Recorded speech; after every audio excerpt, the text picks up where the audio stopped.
ಇಲ್ಲಾಂದರೆ ನಾನು ಅಷ್ಟು ಬಂದಿದ್ದು ಎಲ್ಲ ಇದು ಮಾಡ್ಕೊಂಡು 5:30 ಬಿಟ್ಬಿಡ್ತೀನಿ ಮನೆ. ಬಂಗಾರಪೇಟೆಯಲ್ಲಿ ಬಂದಮೇಲೆ ಟೀ ಕುಡಿಯೋದು ಆ ರೈಲ್ವೆ ಸ್ಟೇಷನಲ್ಲಿ. ಬೇತ್ಮಂಗಲದಲ್ಲಿ ಟೈಮ್ ಸಿಗಲ್ಲ. ಆ ಬಸ್ ಬಂದು ನೋಡ ಸುಮ್ಮನೆ ಹಂಗೆ ನಿಲ್ಲಿಸ್ತಾನೆ ಅಷ್ಟೇ. ಆ ಟ್ರೈನ್ ನಿಲ್ಲಿಸೋ ಅಷ್ಟು ಕೂಡ ನಿಲ್ಲಿಸಲ್ಲ.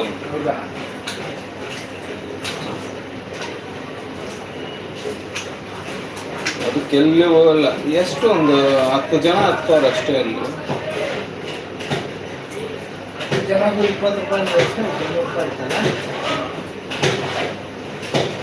ಲಾಂಗ್ ಸೀಟ್ಗಳು ಹಂಗೆ ಅದೆಲ್ಲ ಏನು ಬೇಕಾಗಿಲ್ಲ. ಪಲ್ನಾಟು ಬೆಂಗಳೂರು ಲಾಂಗ್ ಸೀಟ್ಗಳು ಈಗೆಲ್ಲ ಎಕ್ಸ್ಟ್ರಾ. ಅಲ್ಲೇ ಆ ಟ್ರೈನಲ್ಲಾದರೂ ಪರವಾಗಿಲ್ಲ, ಬಸ್ಸಲ್ಲೇ ಒಂದು ಕಾಲಲ್ಲಿ ನಿಂತ್ಕೊಂಡು ಬಸ್ಸಲ್ಲ. ವೆಂಕಟೇಶ್ವರ ಬಸ್ ಬರುತ್ತಲ್ಲ, ಯಾವಾಗಾದ್ರೂ ನೋಡು, ಒಂದು ಕಾಲಲ್ಲಿ ನಿಂತ್ಕೊಂಡು ಬರಬೇಕು. ಆ ಡೋರ್ಗಳಲ್ಲೇ 10 ಜನ ಯಾಲಾಡ್ತಾ ಇರ್ತಾರೆ.